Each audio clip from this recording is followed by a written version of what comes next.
Students, हम लोगों ने एक जगह ऑप्टिक्स का सारा फार्मूला कलेक्शन किया था, लेकिन मिस्टेक के कारण कुछ फार्मूला रह गया।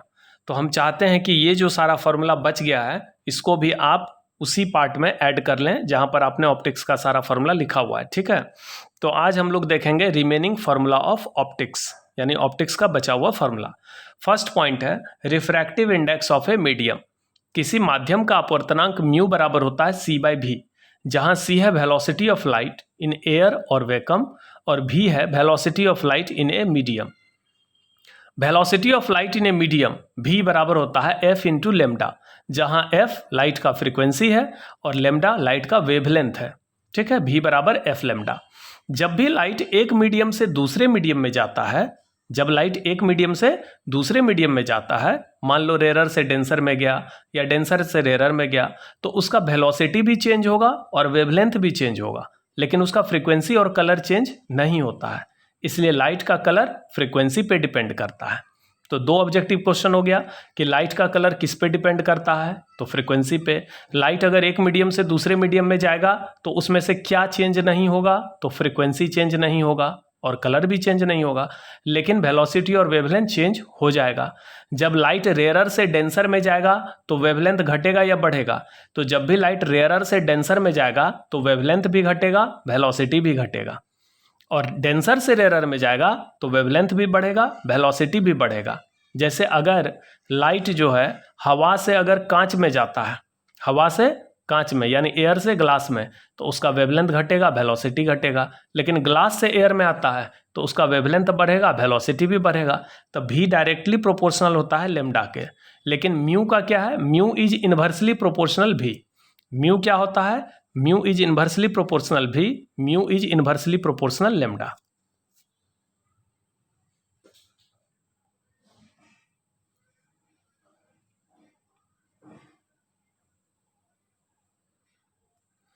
सेकेंड पॉइंट देखिए, फॉर टू डिफरेंट मीडियम। मान लीजिए दो अलग अलग माध्यम है। पहले मीडियम में लाइट का वेलोसिटी v1 है और दूसरे मीडियम में लाइट का वेलोसिटी v2 है। पहले मीडियम में लाइट का वेवलेंथ λ1 है और सेकेंड मीडियम में लाइट का वेवलेंथ λ2 है। फर्स्ट मीडियम का रिफ्रैक्टिव इंडेक्स μ1 है और सेकेंड मीडियम का रिफ्रैक्टिव इंडेक्स μ2 है। तो μ2 और μ1 का जो रेशियो होगा μ2/μ1 वो बराबर होगा v1/v2 के। तो इसमें 2/1 है, इसमें 1/2 इसीलिए हुआ क्योंकि म्यू और भी इन्वर्सली प्रोपोर्शनल होता है। लेकिन v1/v2 बराबर होगा λ1/λ2। इसमें 1/2 है, इसमें भी 1/2, क्योंकि डायरेक्टली प्रोपोर्शनल होता है।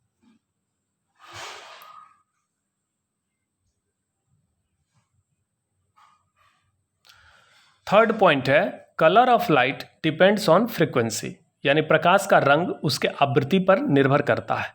When light passes from one medium to the other, then v and lambda यानी velocity and wavelength change, but frequency and color do not change। यानी जब प्रकाश एक माध्यम से दूसरे माध्यम में जाता है तो उसका velocity और wavelength बदल जाता है, लेकिन frequency और color नहीं बदलता है। 4 नंबर पॉइंट में है फॉर डेंसर मीडियम, यानी सघन माध्यम के लिए म्यू ज़्यादा होता है, म्यू अधिक होता है, लेकिन v और लैम्डा कम होता है। फॉर रेयरर मीडियम, विरल माध्यम के लिए म्यू कम होता है, भी लेमडा ज़्यादा होता है। एग्जाम्पल में हम डायमंड लेते हैं। डायमंड मतलब हीरा। हीरा का अपवर्तनांक सबसे अधिक है, 2.42 होता है हीरा का रिफ्रैक्टिव इंडेक्स, लेकिन डायमंड में लाइट का वेलोसिटी और वेवलेंथ दोनों सबसे कम होता है। और रेयरर मीडियम में आप ले लीजिए एयर।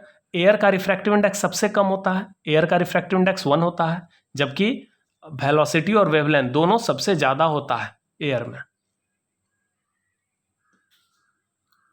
एयर में लाइट का वेलोसिटी कितना होता है, c, जिसको हम लोग 3 × 10⁸ मीटर पर सेकेंड कहते हैं। और एयर का रिफ्रैक्टिव इंडेक्स सबसे कम होता है 1। देखिए स्नेल का नियम, sin i/sin r बराबर μ2/μ1 बराबर v1/v2 बराबर λ1/λ2। ये आपका फर्स्ट मीडियम है, ये सेकेंड मीडियम। मान लो पहला मीडियम रेयरर है और दूसरा मीडियम डेंसर है। पहले मीडियम का रिफ्रैक्टिव इंडेक्स μ1 है, दूसरे मीडियम का μ2 है। पहले मीडियम में लाइट का वेलोसिटी v1 है, वेवलेंथ λ1 है। सेकेंड मीडियम में लाइट का वेलोसिटी v2 है, वेवलेंथ λ2 है। ये I हो गया आपतन कोण, एंगल ऑफ इंसिडेंस, R हो गया अपवर्तन कोण, एंगल ऑफ रिफ्रैक्शन। ठीक है, तो यहाँ पर स्नेल का नियम जो होता है sin i/sin r sine i by sine r, वो होता है μ2 बाई μ1 बराबर v1 बाई v2 बराबर λ1 बाई λ2।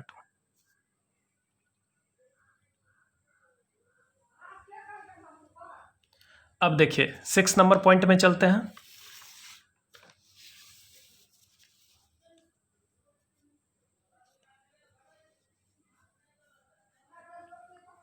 6 नंबर में देखिए refraction at A spherical surface. ये एक स्फेरिकल सरफेस है, यह दो मीडियम को अलग कर रहा है। पहले मीडियम का रिफ्रैक्टिव इंडेक्स μ1 है, सेकेंड का μ2 है। ये जो स्फेरिकल सरफेस है, ये P इसका पोल है, ठीक है, ध्रुव।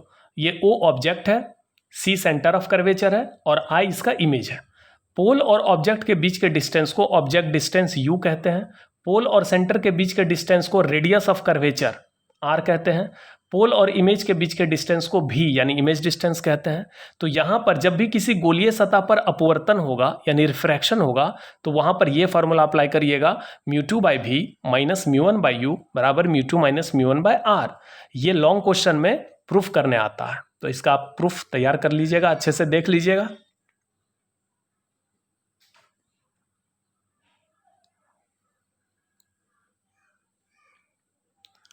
सेवन नंबर देखिए, इक्वी कॉन्वेक्स लेंस वैसा लेंस होता है, वैसा कॉन्वेक्स लेंस होता है जिसके दोनों सरफेस का रेडियस इक्वल होता है।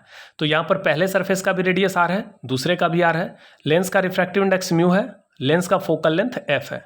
अगर इस इक्वी कॉन्वेक्स लेंस को दो बराबर भाग में काट दिया जाए, तो ये काम हम दो तरीके से कर सकते हैं।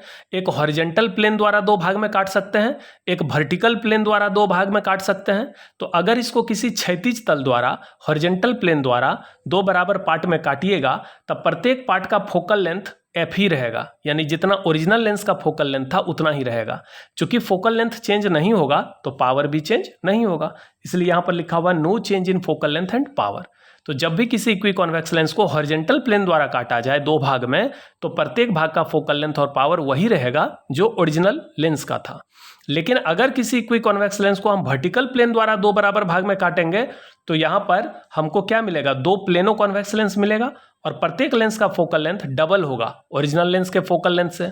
तो यहाँ पर फोकल लेंथ डबल होगा तो पावर आधा हो जाएगा, focal length becomes double and power becomes half.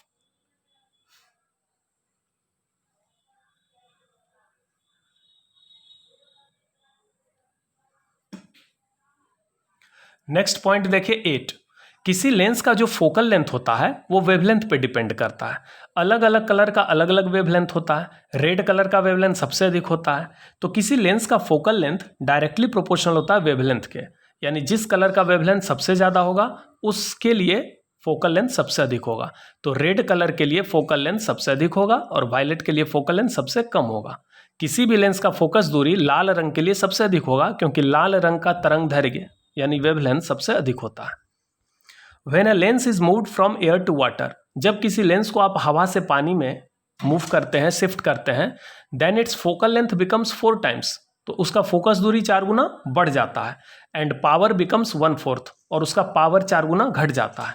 So in water converging और diverging capacity of a lens decreases. इसलिए जब भी किसी लेंस को हम हवा से पानी में डालते हैं तो उस लेंस का कन्वर्जिंग या डाइवर्जिंग कैपेसिटी घटता है। इस पर एक ऑब्जेक्टिव क्वेश्चन आता है कि अगर एक कॉन्वेक्स लेंस को हवा से हम पानी में डालें तो उसका कन्वर्जिंग कैपेसिटी क्या होगा, तो उत्तर है इसका घटेगा, उसका कन्वर्जिंग कैपेसिटी घटेगा। लेकिन अगर एक कनकेव लेंस को हम हवा से पानी में ले जाएं तो उसका डाइवर्जिंग कैपेसिटी वो भी घटेगा।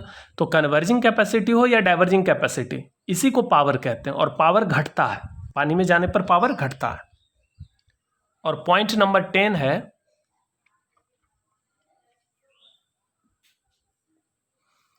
When one surface of a lens is silvered, जब किसी लेंस के एक सतह को हम सिल्वरिंग कर देते हैं, कलई कर देते हैं, then it becomes a mirror, तो उसका बिहेवियर, उसका नेचर, उसका व्यवहार जो है एक दर्पण की तरह होता है। कैसे, जरा देखिए।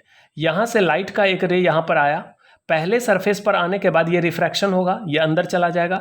लेकिन दूसरा सरफेस सिल्वरिंग किया हुआ है तो यहाँ से रिफ्लेक्शन होगा, फिर पहले सरफेस पे आके रिफ्रैक्शन होगा, यानी 2 बार रिफ्रैक्शन होगा, 1 बार रिफ्लेक्शन। तो हुआ क्या कि जो भी आपने लाइट भेजा वो लाइट वापस से आ गया। तो इसलिए ये पूरा जो सिल्वरिंग किया हुआ लेंस है ये मिरर के तरफ बिहेव करता है। यहाँ कनकेव लेंस में भी देख सकते हैं, कनकेव लेंस का ये दूसरा वाला सतह सिल्वरिंग किया हुआ है, लाइट गया, डाइवर्ज हुआ, फिर यहाँ से रिफ्लेक्शन हुआ, फिर डाइवर्ज हो गया। तो हो क्या रहा है, यहाँ पर जो लाइट आप भेज रहे हैं वो लाइट वापस आ जा रहा है सेम मीडियम में, एक तरह से ये परावर्तित होकर वापस आ रहा है। तो इसीलिए अगर किसी लेंस के एक सतह को हम सिल्वरिंग करते हैं तो वह कैसे बिहेव करता है, मिरर के तरह। तो ये कुछ बचा हुआ फॉर्मूला था या कॉन्सेप्ट था, इसको आप नोट कर लेंगे अच्छे से, ठीक है, एक जगह सारा कॉन्सेप्ट नोट कर लीजिए। कल से हम लोग क्या स्टार्ट करेंगे, कल से हम लोग चैप्टर 4 स्टार्ट करेंगे, magnetic effect of current and magnetism. आप लोग इसी तरह तन मन धन लगाकर पढ़ाई करिए, एकदम मेहनत करिए और लगन से पढ़ाई करते रहिए। Thank you.